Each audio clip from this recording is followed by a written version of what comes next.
So exciting news in the Boyshell house. Let's hear it. I just got a Bluetooth radio put in my 2001 Toyota Tundra. You're high class, man. You have no idea. I've never owned a vehicle that was mine. My wife's had a few, but I've never had a vehicle that has had Bluetooth in it. Wow.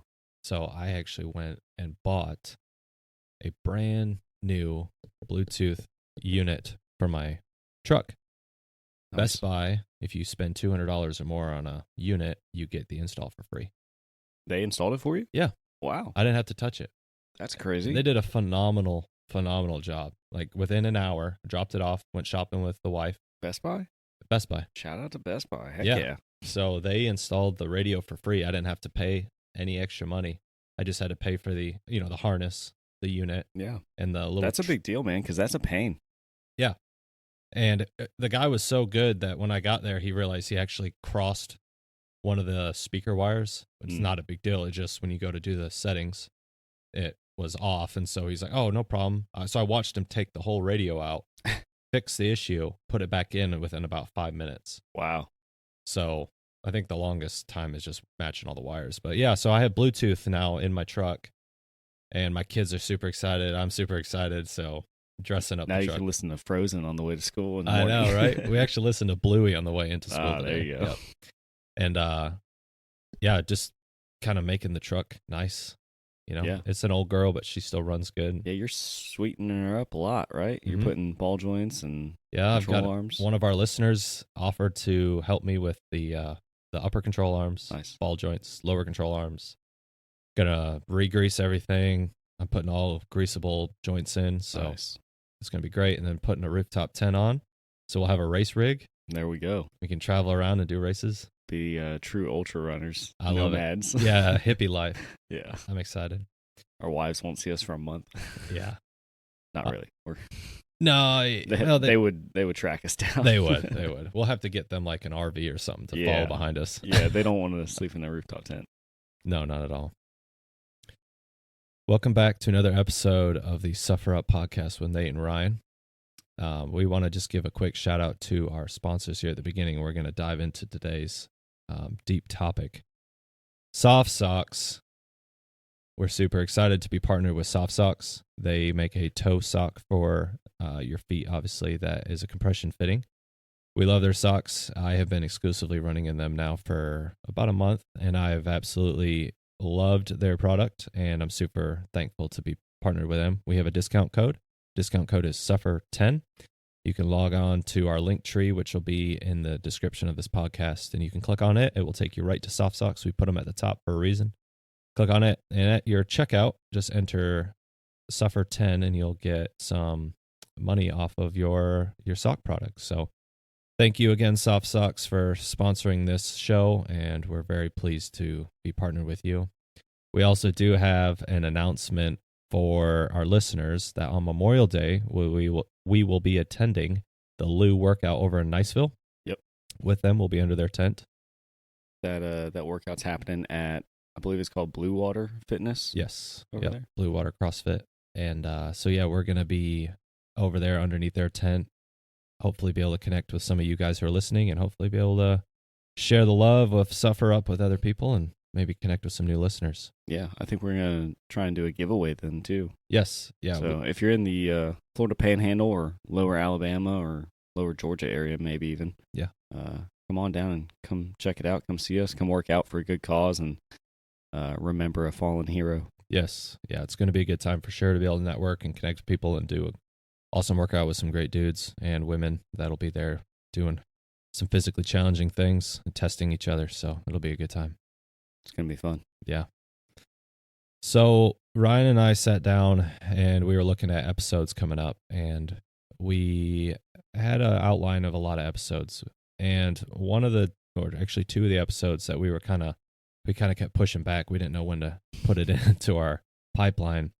But the two episodes, this one and then soon to follow, will be the next Ryan's. But we're going to just kind of share our more intimate stories of our lives and some of the things that we've had come up in our life. We feel like we have some relatable things that, we're just two fish in a big sea, but we have some real stories to be able to bring to light and some experiences that hopefully our listeners will be able to relate to. So today I'm going to be sharing with you my story and a little bit about who I am and some of the issues that I've had throughout my fire service career and some of the sufferings, if you will, that I've had later on in my life and in my career.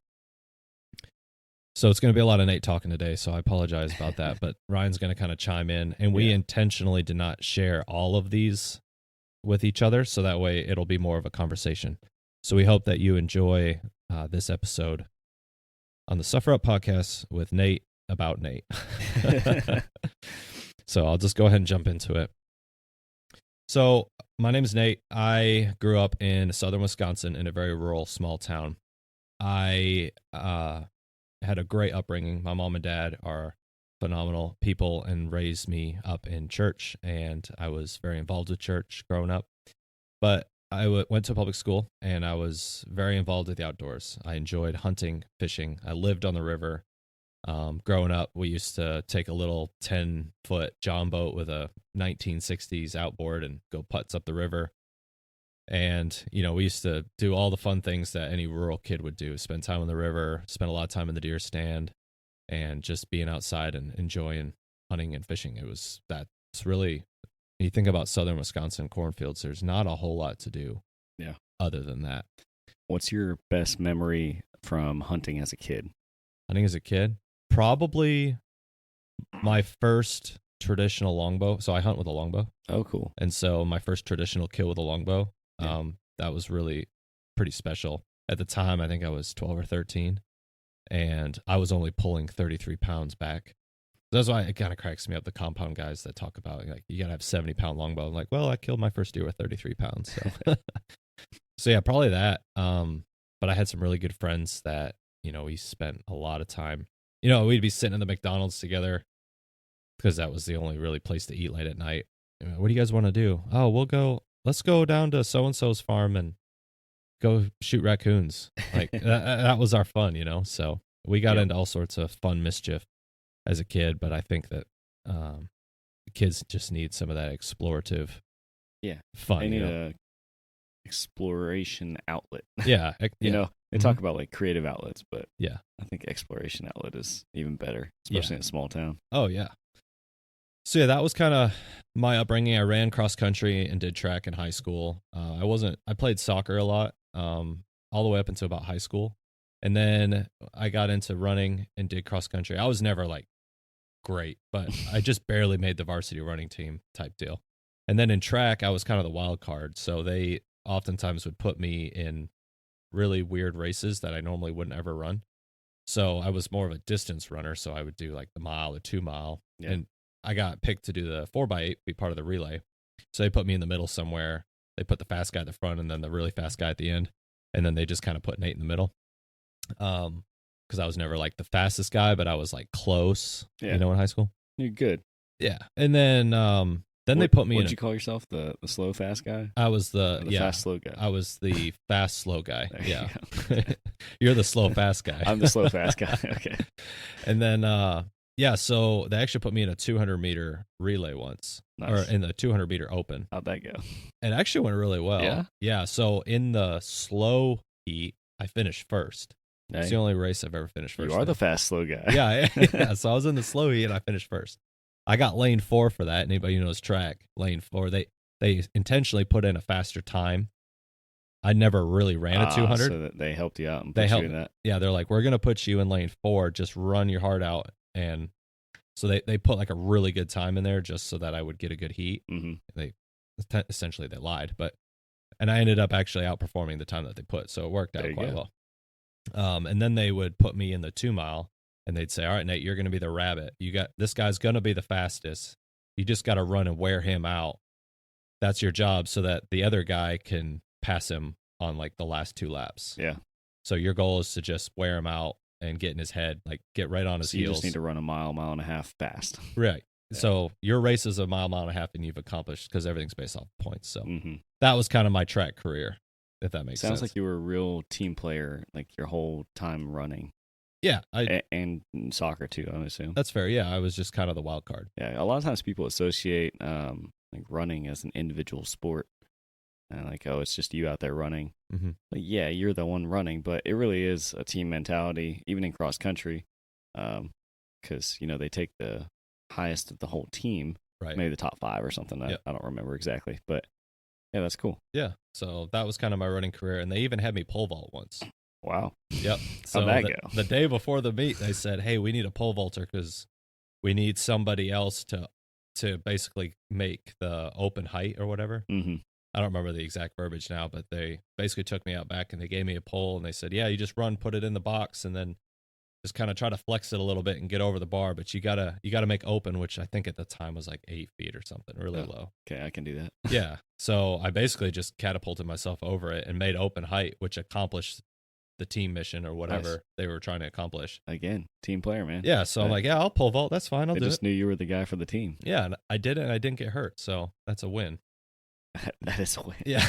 So yeah, ran in high school, did all that stuff, spent a lot of time in the woods. And then at that time of my life, I was looking to go to college. It was a big push to go to college. And I was heavily involved with it sounds bad, it's called a work release program. I wasn't incarcerated, but it's basically you can get high school credits to work a job outside of school. So I'd get off and then I would go Did you get paid too?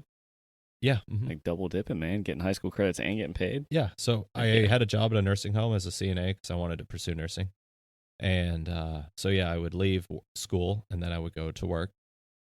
And then I would work till about 9 because of child labor laws and everything. And then come home and then go back to school. And so I spent a lot of time working through high school. And, it was good, but I wish I would just been a kid.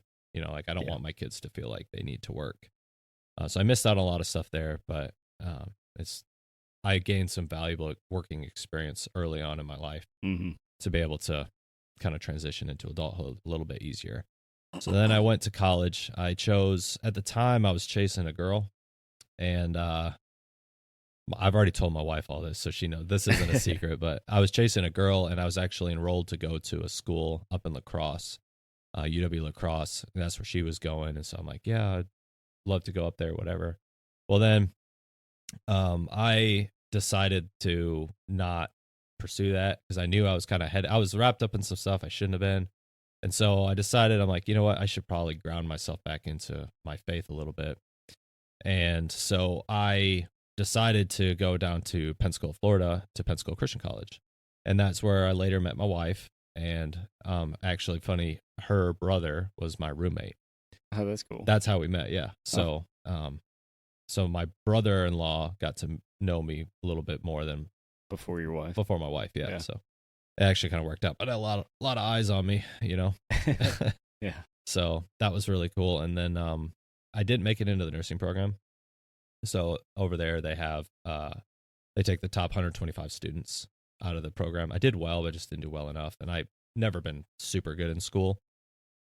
And so yeah, didn't make it into the program and decided, well, I guess this isn't for me. And so I went home, I came back, did business, switched my major to business, and I was narrow-minded at the time. I was like, well, I can't stand this. I wish I would. You went back to PCC, but for business at that point? Yep, I went back and did another semester. Well, then I was narrow-minded at the time. I should have just finished out business, but I didn't. And I was like, well, I guess I can't stand this economics class. Obviously, business isn't for me. Again, narrow-minded. And then I decided to just drop out. So I quit. I just decided to quit school. Well, looking back, I wish I would have finished. We can always look back and wish, but wish I would have finished. So I quit, dropped out, went home, worked for 9-10 months, saved up some money. And then my wife and I were kind of developing our relationship a little bit more, decided to move back down to the area, lived in an apartment above the water. And it was awesome. I was working at one of the local hospitals and lived in a little garage studio. It was a bachelor pad, like awesome bachelor pad setup on the water. Fished every morning. It was a great time. Worked in a sleep lab, did all that. As a registered polysomnographic sleep technologist, so I did sleep studies and CPAP and all that. That was a big word, man. Yeah, it's short as RPSGT. So went to school, did all that, got the certificate. And then, I was just really hating my job. I was like miserable. I hated it, being a CNA and all that. And it's just like, this is kind of a dead end career for me. Like, I feel like I was meant for more. I need to do something else. So there was a lady that I worked there. She would like feed me when I come into work when she knew I was working. She was a older West P lady. And she said, you ought to go try it for the fire department.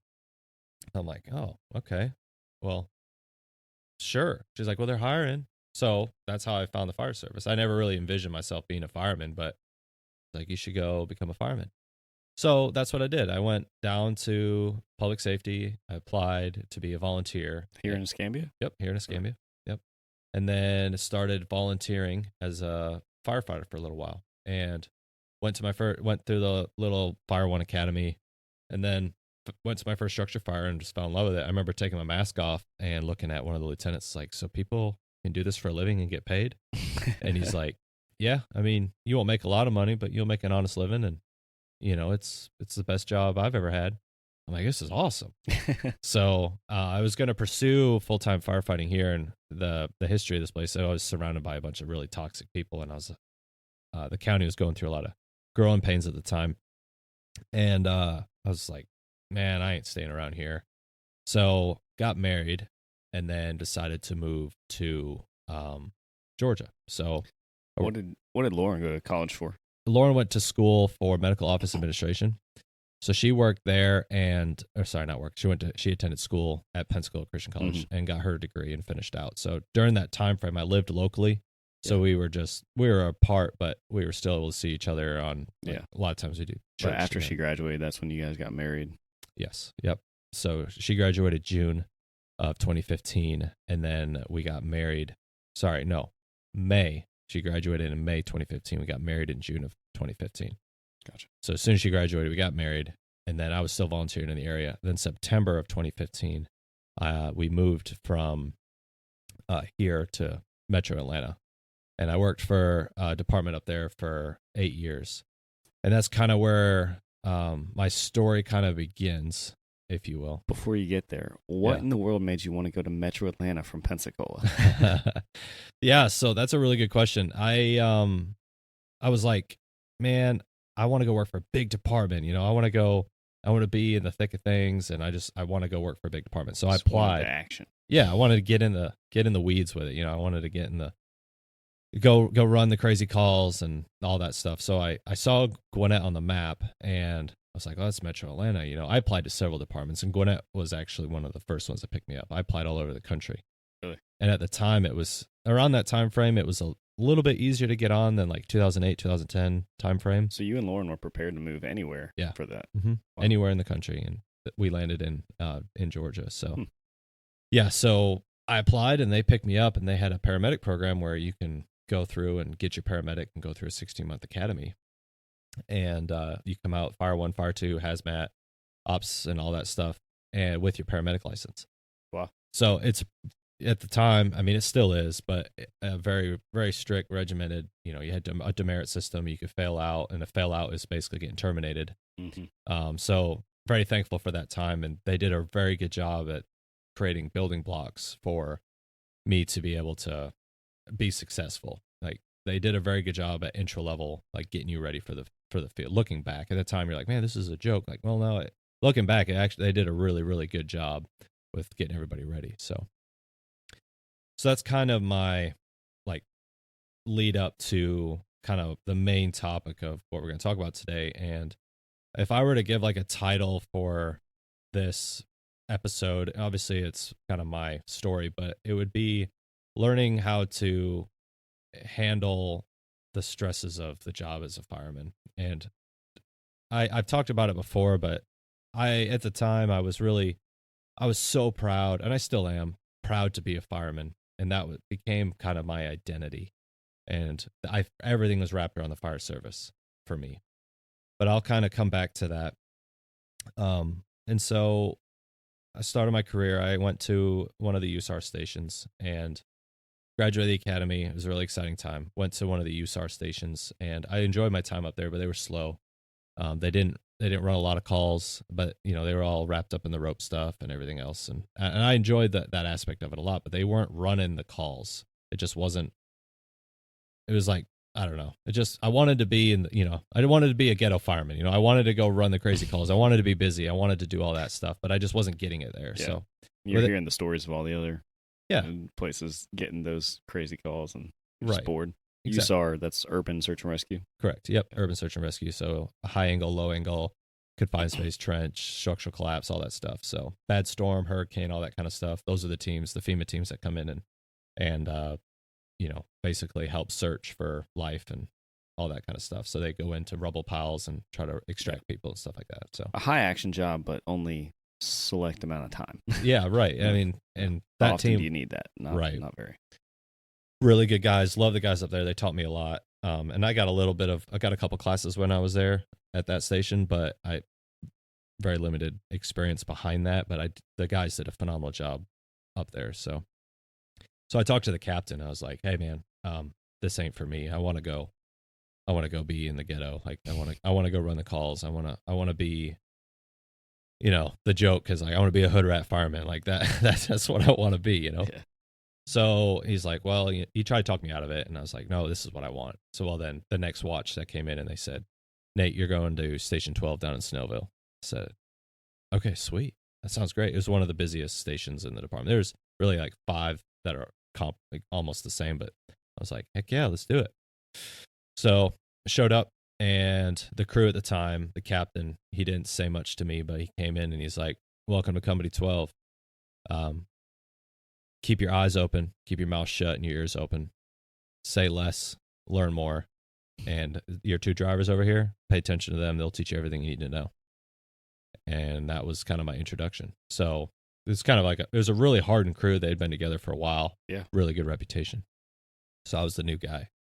And, I wanted to be in all of it. We'd show up on fires and I wanted to force the door. I wanted to stretch the line. I wanted to throw the ladder. I wanted to do everything. And I still am to some degree. And I, oftentimes I get my hand slapped like by some of my drivers, like, hey, you can't do all of it, man. You have a job to do. You got to stick to your job and do it right. And I was also a medic on one of the busiest ALS companies down there. And so naturally with that, you're exposed to a lot of ALS calls and a lot of like really sick, shootings, stabbings, all the stuff that you can imagine. What's ALS? Advanced life support. So gotcha. We had a medic unit in the station. And so we, ran obviously transports and all that kind of stuff. So then I moved up, became FTO, FTS, whatever you want to call it. So field training specialist. So I was precepting new medics and everything, and rode the box a good bit. With box would mean the ambulance. And loved my time. The first 2-3 years, you're just a sponge. You're just taking it all in. It's like, it's great. You're tired. You love it. The grit, the grime, going to the fires, going to all that. Like, it's awesome. Well, the part that kind of got me was I didn't really realize at the time the guys that were there, you connect with and you build such a strong bond, and it becomes almost normal, the pace that everything's going at, that it's just like, this must be just normal. Like, this is how life is. You come home, you're tired, you're exhausted, you're burnt out, but it's like, but I can't wait to go back. I cannot wait to go back. Like, this is great. And you end up kind of bored at home.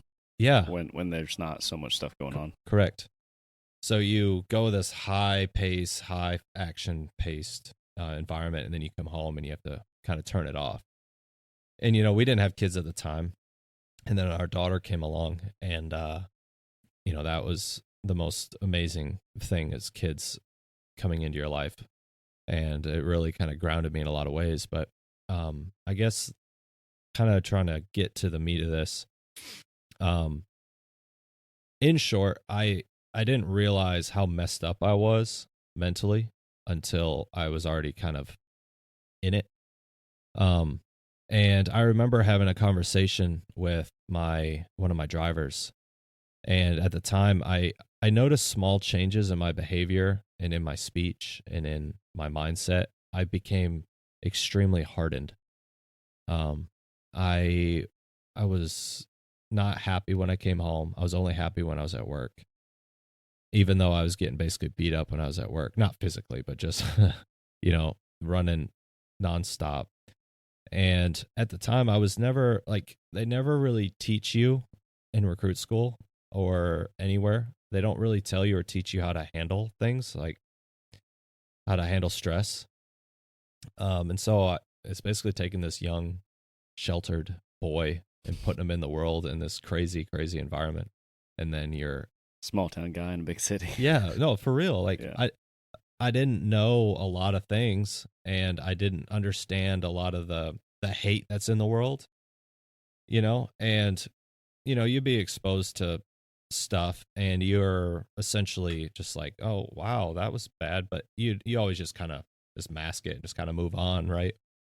But there was a call that we ran, and this guy was he was in cardiac arrest or whatever, and we're wheeling him out, and his son was playing Xbox on the TV, like just sitting there gaming, has headset on and everything, just playing Xbox.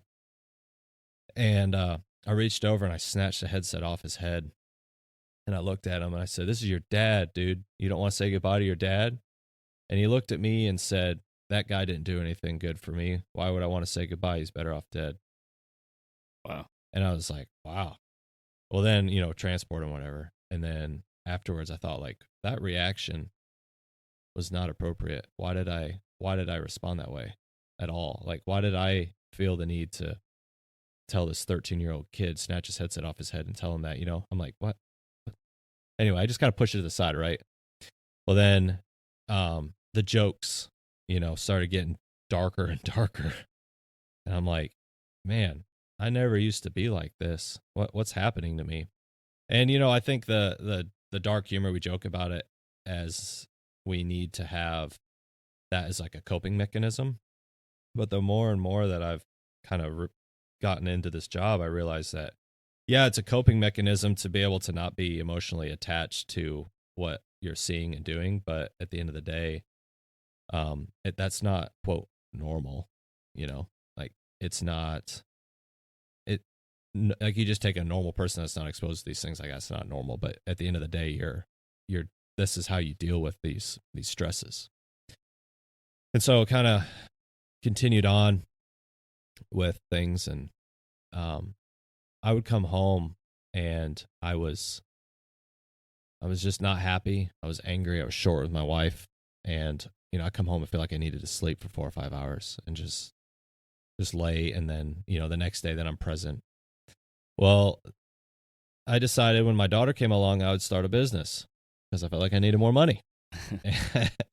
So now I'm running nonstop, and then I have a daughter, and now I have a job, a landscape business. Of course, I want to grow the business, grow it crazy. So now my off days are now cutting grass, and now I can't sleep. So now I'm working, and then that first business didn't do so well, so I ended up selling it. Well, then I needed to fill that time. So then I worked for another department part-time, and I did that. So now the time that I just freed up, now I'm working part-time at another fire department because that's what firemen do. We work and then we work some more. And then so I did that, and it was fun. It was a lot slower. I had a really good time there. And then I decided, well, I had an opportunity come across my lap about starting up another business, landscaping again. So I picked that business up and ran that one. That one did very well. So now I'm working my main fire job, my part-time job, and I'm cutting 40 yards a week. Yeah. So now I'm really in it, If you weren't busy before, you are now. Yeah. Yeah. So, and that was kind of when things really kind of came to a head for me. And I was tired. I was burnt out, and I have a lot of regrets during that time where I was not nice to people. I'm stressed, and it was like a compounding, cascading, tiered thing, right? Like it was just it's a spiral. It was a spiral. Like one thing leads to another, and it just gets worse and worse. Yeah. Yes. And so I had a conversation with one of our drivers, and I started picking up some bad habits. I was turning to things. I wasn't sleeping at night. The even on days when I was at home, I wasn't sleeping. I was having horrific dreams, and I didn't realize how much this was really truly affecting me, the job. But I love the job. Like this is who I am. And when you come to work, you just mask it. You don't share what's really happening at home. And I realized that there's a bunch of people in this line of work, whether it be law enforcement, fire, that they've got broken homes. They're not thriving. They're just surviving, and they're just like, yeah, this is how it is. This is what it is, and they feel stuck. And it's sad to watch. And I had a conversation with one of my drivers. I was like, man, dude, I'm really messed up, dude. He's like, what do you mean? I said, well, I know you've been doing this job. This particular driver has been in this station for 15, at the time, I think he was a driver there for like 15, 16 years at that one station. He's constantly getting beat. And he said something that resonated with me. He said, it's really the hardest part where I'm at right now in my career is watching young guys like yourself that love the job, that are getting beat up like this, and watching how this job changes you. And that really resonated with me. I'm like, I know who Nate is. I still remember who Nate is, but I don't recognize him anymore. Like, he's not there anymore. I'm angry. I never was angry. I'm always a happy-go-lucky guy. Even though the guys that work with me, is like, oh, Nate's always got a smile on his face. Yeah, he does, but his heart is angry. I would say things to people that I wish I could go back and just change what I said to people, how I treated people. I was a salty dude, and that's not okay, man. That's not who Nate is. And it really, the job changed me. It really did. And I felt indoctrinated where I was at. Couldn't leave, like, why would I leave? Or why would I give up being a fireman? I'm not going to do that. And so the job essentially owned me. I became part of it instead of me being a part of it. You placed your identity in it. I did. And that part really bothered me. And this is not normal, and this is kind of graphic to say, but I remember running I don't remember how old he was. We ran a hanging in a basement. And it was like the 15th, 16th call of the day. I was done. I was tired, and I was in the back half of a 48-hour shift on the ambulance, and I was so done. And I walked down there. I saw the dude hanging from the rafters, and I pushed his body, and he swung on the rope.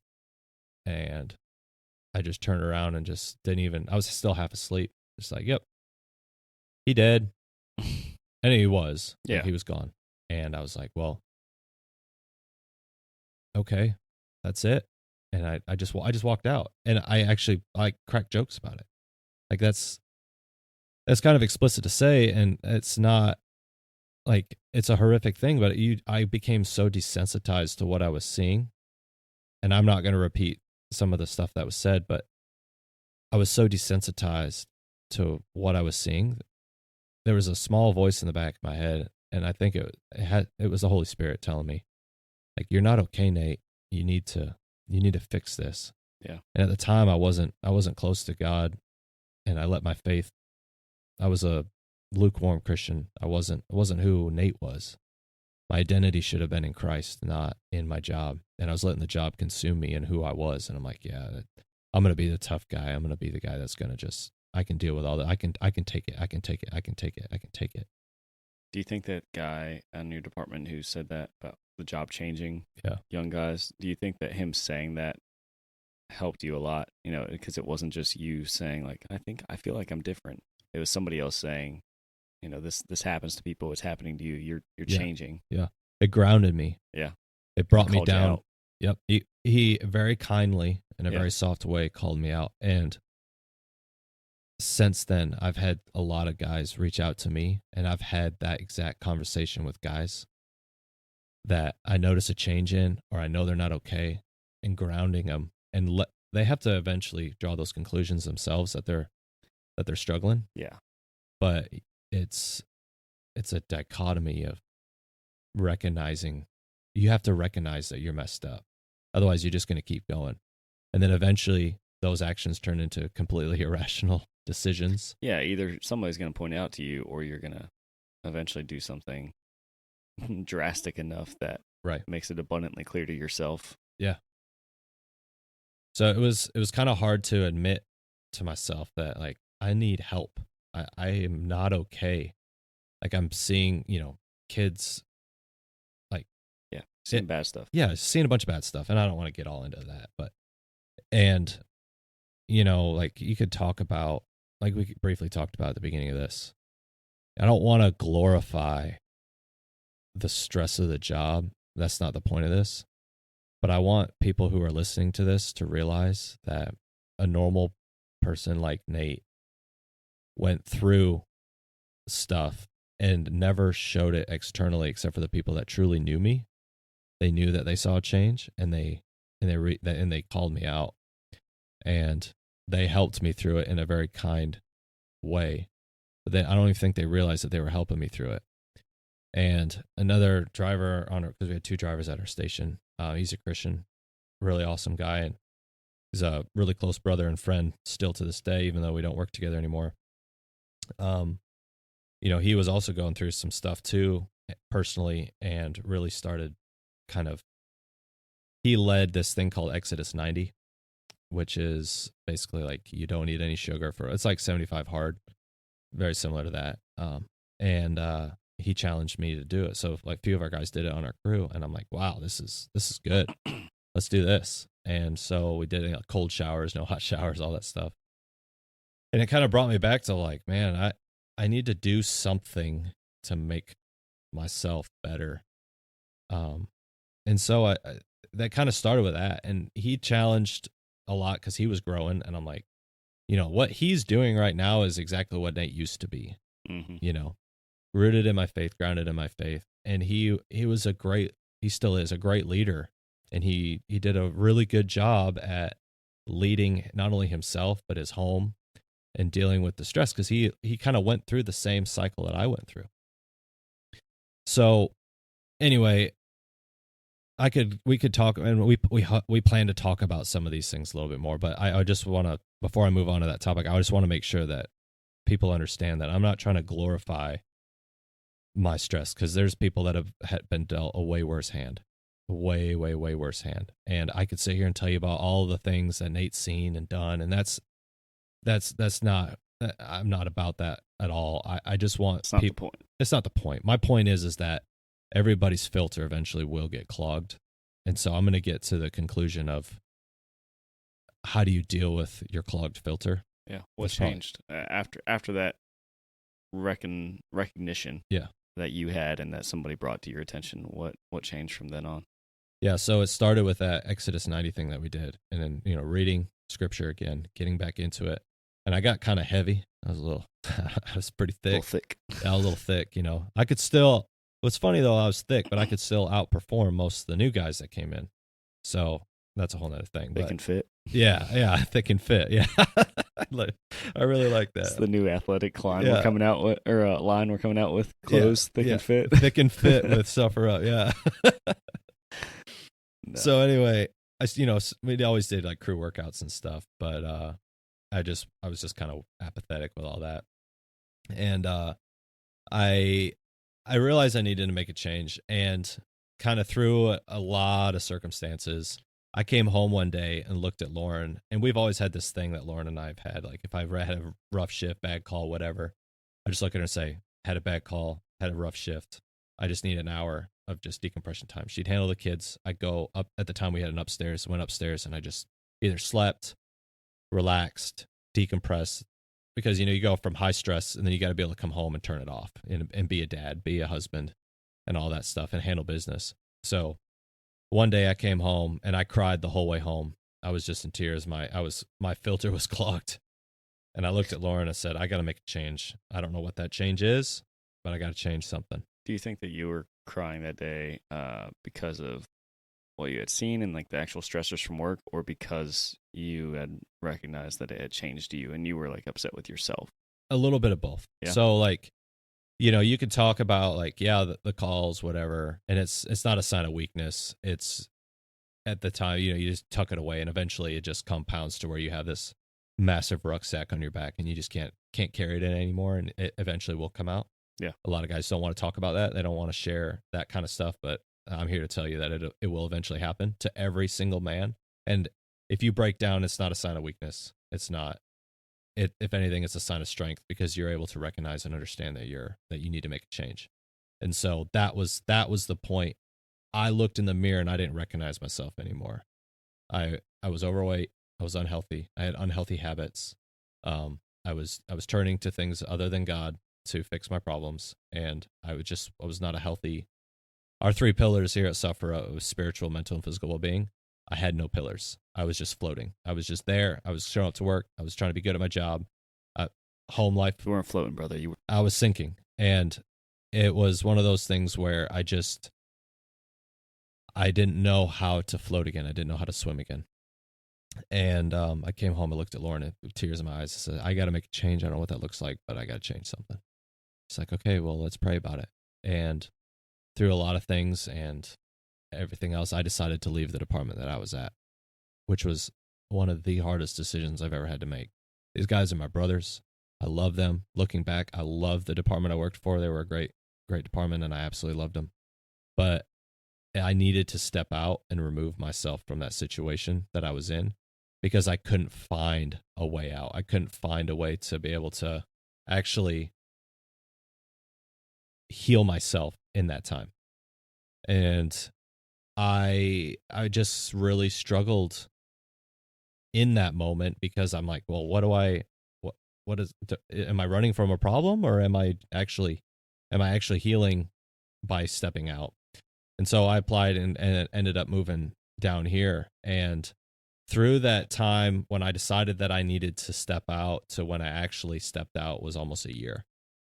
And throughout that year, I was really able to kind of process where I was at. And I started running again. I started working out more heavily, started eating healthier and all those things. And that really kind of helped ground myself with where my mind was at. My mind was not strong. I was apathetic. I was weak. I was just floating. I was sinking. And so, yeah, I found running again. And, when we first met, we shared our why a little bit when we were first kind of getting to know each other. My why is I do not want to see the old Nate again. I joked with the guys at work of like, you better watch out, old Atlanta Nate's going to come out, And there's a lot of funny jokes about that, but the old Nate, I don't want to see him again. And there was a time too, like bringing my faith into this. You go through seasons through your walk with the Lord, and some of those seasons I regret wholeheartedly. I said things I wish I never would have said. I just wasn't walking and upholding the faith like I should. And, I've prayed and asked God forgiveness for that, and it's settled with him because of what he did on the cross. But I am rooted and grounded in my faith now more than ever, and I don't want to see that old Nate again. And so that's my why. My why is I'm doing it for the guys.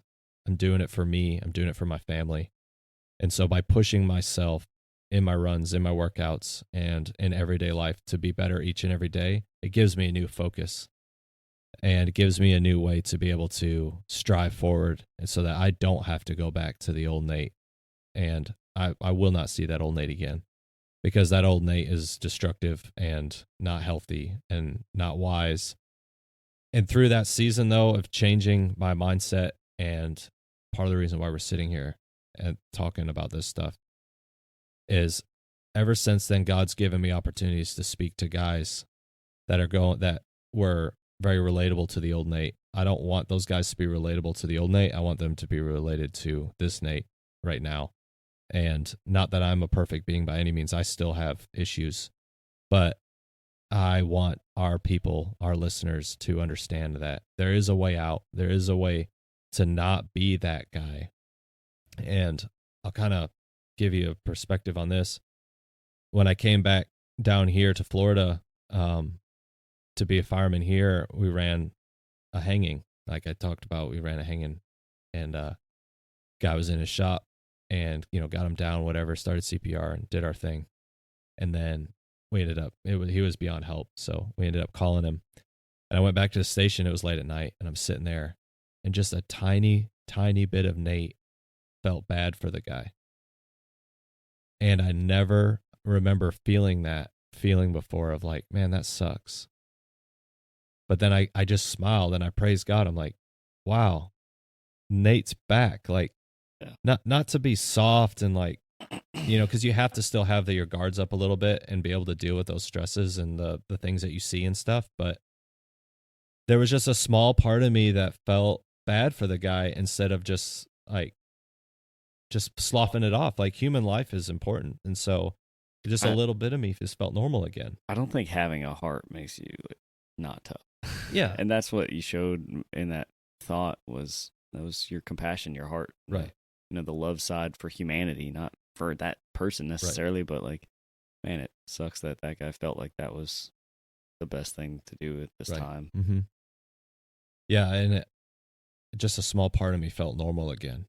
I'm like, wow, this is what it should feel like. Like, I know how to deal with the stress. I've been there, been in the thick of it. But now I'm like, okay, I couldn't help but smile. I'm like, wow, okay. Thank you for giving me a small piece of me back. You know, it's that. And then it was just kind of just one thing after another just kind of compounded into what it is now. And I'm thankful to say that I'm the happiest I've been because of how I was able to handle and process those things and heal. But it took so much time and effort and mental fortitude to be able to just process one thing at a time and realize that I was at the time not recognizable in the mirror anymore. And like, how do I get that back? How do I get the feelings back that I had before? The happy-go-lucky Nate that didn't have any cares in the world. You know, you still carry them, you know. The other day I was driving the rig and there was a piece of trash on the side of the road and I immediately thought it was a kid in the road. Oh, wow. But it was a piece of trash. You know, so like those things will always be with you. But it's like, oh no, that's just a piece of trash. Nate, chill out, dude. You know? And that's like horrible to say, but those things will always be with you and you'll always carry them, but you have to just compartmentalize everything and deal with it and process it. And ultimately for me, I just gave it to the Lord and like, Lord, please heal my mind. It's sick. I need to heal this part of me. And so I'm proud to say that through all that, it's the old Nate is now gone, thankfully. And my run, you know, people are like, man, you're crazy to run all these miles and run every morning like this. And it's like, I run because it helps me process. It helps me cope with the things that I still deal with to this day. My crew will say like, man, do you sleep? I'm like, not that great, you know. I don't, but some things are still difficult. Some things are still difficult, and it's a constant battle each and every day. But I'm able to process and handle those things much better now than I ever have before. So I'm thankful for that. And anybody who's listening to this, we're going to dive into this topic a lot more. And this is just kind of, I wanted you guys to understand that I've got demons in there, but by the grace of God, they're a lot quieter now than they ever had before. And being able, it's a deep, troublesome topic and everybody's different. But if there's something that has happened to you that you just feel like you're alone in, and because I felt alone at the time, you need to reach out to somebody and put those thoughts to words. Because if you don't speak it out loud, they're not real. They're just in your head. And then your mind is a deep hole. And if you don't get out of your head and ground yourself, like what my driver did, if you don't have somebody to ground you, you will spiral. And I don't know where I would be without my old crew. I really don't. And it's kind of a scary thing, and I don't think about that much anymore. But ground yourself, and I ground myself in my faith. You know, in Christ alone, all things are possible, and He healed me. He's the reason that I'm able to be here and talk about this hard stuff. And I want people to understand, and I want people to relate to this. It's okay to reach out for help. There's resources out there. And if you want to make a change, you have to take small changes that will eventually turn into big changes. And 4 or 5 years ago, if I looked ahead and saw who I am now, I didn't think it was possible. You know, there's small victories, and I'm still dealing with consequences of some of those actions that I made. But there's healing in that. So kind of my story.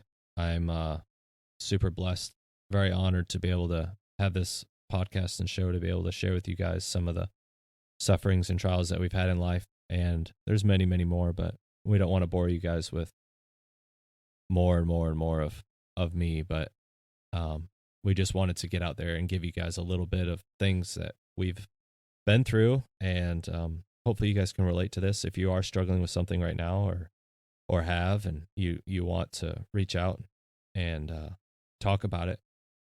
There's obviously an email. Reach out to us. The guys who know me personally, my phone's always on. Please call me. And I'm honored when those people have called me and reached out, because that they're able to confide in what I have to say and confide in me and be able to, and I can help them. They resonate with this.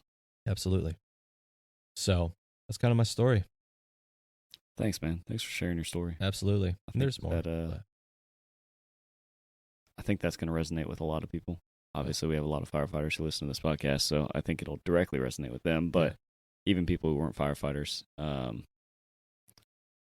it's a common theme in people's lives. I don't know what it looks like for everybody, but I think everybody reaches that point where they realize, they've changed. Something's changing, or somebody points it out to them, and then they've got to decide what to do at that point. Do you let the spiral take control and take you to who knows where? Yeah.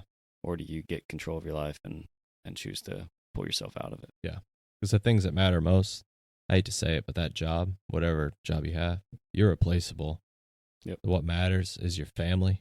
Are you there to take care of your family? You're going to be the best man for your wife. You're going to be the best dad for your kids. Or are you going to be the best fireman in the world?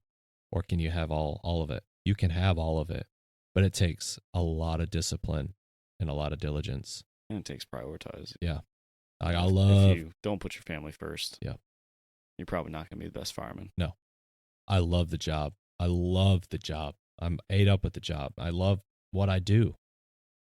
And I heard a guy on the socials say, like, I miss my daughter's birthday to be here and train with you guys and all this stuff. I'm like, why are you like glorifying the fact that you missed your daughter's birthday, buddy? Like, be there for your daughter. This place will still be here. Like, I love your dedication. I love that. Yeah. But your family, when this job's done and you retire and everything else, all you're going to have left is your family and your friends. Like, that's it. So pour into the job, love the job. But at the end of the day, all that matters is pour into it when you're there. When you're there. Yep. And like we talked about in one of the previous episodes of time, like when you're in the middle of something, like right now we're recording a podcast, so we're present, we're here, we're doing this. But as soon as we're done here, it's time for me to be a dad again, be a husband again. And when I'm at work, I'm a fireman. My wife understands that. I'm in doing my thing. Compartmentalize your life. Yep. I mean, obviously things come up and things kind of blend together sometimes, but if you try and compartmentalize that, it makes it a lot easier to be present for what you're actually doing at that moment. Yep. But yeah, man, thank you for sharing that. Absolutely. It's an awesome podcast. Yeah, no problem. Also, like we always say on everyone, is you can check our link tree out in the description of this. Please click follow, like, subscribe, all the things. Share this with somebody that you know that could benefit from it. And if there's any topics out there that you guys want us to hit on or discuss, please share. We're always looking for new ideas, guest speakers, all that kind of stuff. We got some guest speakers that'll be coming up here in the near future. And we're super honored and blessed to be able to do this with you guys. So thanks for tuning in. Thank you, guys.